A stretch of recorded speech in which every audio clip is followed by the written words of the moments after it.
Welcome to toy-polloi. Hello and welcome to another video from toy-polloi, and this is an exclusive video recorded especially for my Patreons and YouTube channel members. In front of me here I have a rather large box that has just arrived from my good friend Kevin over at Zarnista Studios. If you haven't checked out his YouTube channel, then please do. I will put a link to that in the description and also at the end of this video. He does some great videos and he's a sort of young channel that's just starting out, so do go and please support him. Now, we have traded things before, and I think quite recently. I can't remember quite when it was, but I did send him a load of Star Wars stuff to add to his collection, and he got in touch with me recently to say that he got some bits that he wanted to send over and a potential project, something that he'd seen that was always causing issue for collectors. So I think that is what is inside this box today. So let's just crack on and we'll open this box and see what Kevin has sent.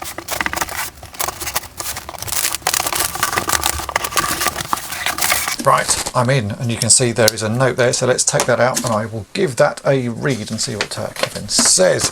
So it says, "Dear Dave, here is a Power of the Force X-Wing I donate for repair and possible toy-polloi upgrade. This X-Wing tooling Hasbro's been using from this 1998 original to today's 2021 TVC Blue Leader. Over the years, Hasbro's made upgrades to the body and paint deco and downgraded by removal of the lights and sound effects. However, the X-Wing mechanism is the same and no upgrade throughout the run. The X-Wing will only stay about 80% open. As far as I can tell, none of them have ever worked correctly. Other than that, it's a pretty great toy. This original version has the lights and sounds and they are in working order. I believe if you could solve the droopy open X-Wing problem, it would help a lot of collectors and make this toy the toy it always could have been. Thank you, Kevin." Oh, right, well that is pretty interesting. I know there's been issues with some of these. He's actually included some photos of the various boxes that this X-Wing came in. A lot of modern toys do seem to suffer with issues.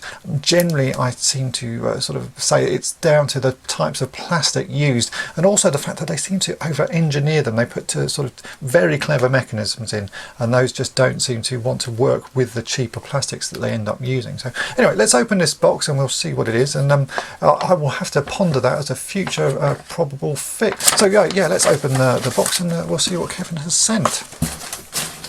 Okay, so this is the X-Wing that was inside the box, and there was a whole load of other bits that I'm going to keep that I don't think were intended for me to use as projects. I know Kevin has included some rolls of offcuts of material that he thought were quite useful. This does look pretty useful, so I will put that in my sort of materials pile. But also, as the packaging for this toy, he's used this rather nice sort of yellow foam. I always like it when people use foam for packaging, because I put this in a big box out in my garage, and then it becomes useful in future projects. Something like this could possibly be used for Dagobah foam. It's not quite thick enough, but two pieces of that laid on top of each other could turn into that, or just some other toy that I end up fixing requiring foam. So although this is just put in as packaging, I am actually going to keep it because I can see potential use for that in the future. So thanks for that, Kevin. I guess you didn't intend it to be kept, but I will be keeping that. Now we come on to the X-Wing. So this X-Wing, yeah, it's a really hefty thing. It doesn't have the wings or anything. This is just the body that he sent me, and it's got some sort of nifty features. You can move these levers and you can see R2's head moves, and so does Luke's, and then the targeting computer there comes out as well if you push that little button there. But the issue really is that the X-Wings, part of it, are very heavy. So when you put them in the X position by pushing this lever at the back, I'm guessing by the time you've got the wings on this as well, there really is a lot of give in this mechanism, so I can see why he says the wings don't really stay in place. Yeah, I will just have to take this apart and see what's going on inside it. So I think that could be a potential future project. It might be I need to find some wings for this, because without the wings you probably won't get the full effect of it bending down. But it's certainly an interesting project. I don't generally work on sort of modern toys because I am often disappointed with how they are constructed. But that one looks quite interesting. And there was another box in there, which this says bonus items on it. So I have no idea what this is. Let's just open it up and see. So we have got a plastic end cap for a tube. Again, that's actually surprisingly useful. I use things like that all the time.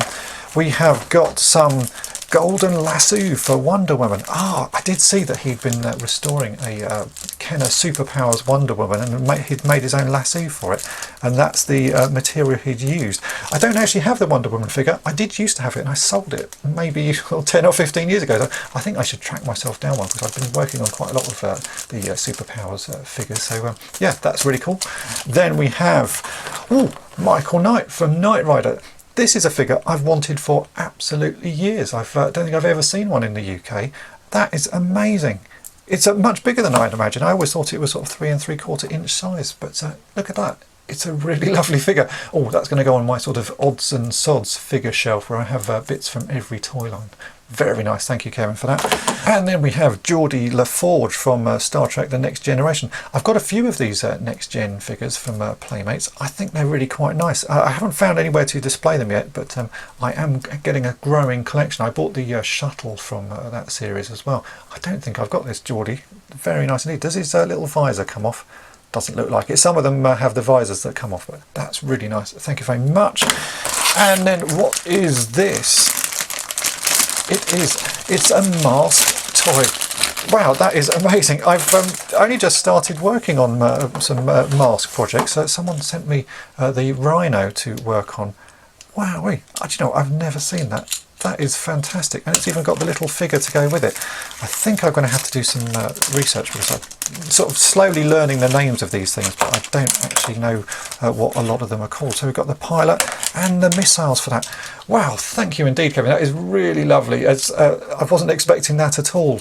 That is really cool. I see it turns into an aeroplane of some kind, and those flip down. I'm going to have to watch some videos on how to transform and work this toy properly. I'm guessing those missiles fit in there somehow. Let me see if I can squeeze those in. I don't want to break anything. Oh yeah, they just fit in like that. Wow, that is so cool. Thank you so much. That really is extra special. Thank you. That's very nice indeed. Okay, I've just had a quick look online, and this is the Vampire with Floyd Malloy on it.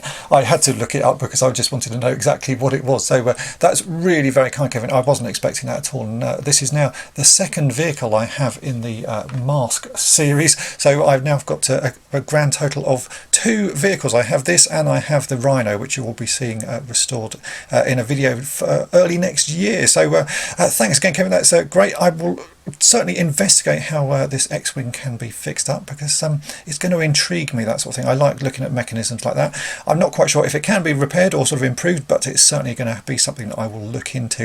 I just want to say as well, a big thank you to everyone who supports me on Patreon and as a YouTube channel member. It really does help in making more and better videos, and the upcoming year I've got some great projects in the pipeline. So thanks again for your ongoing support, and thanks for watching. Thanks for watching toy-polloi. Subscribe for more great videos. You can also follow toy-polloi on Twitter, Facebook, and Instagram.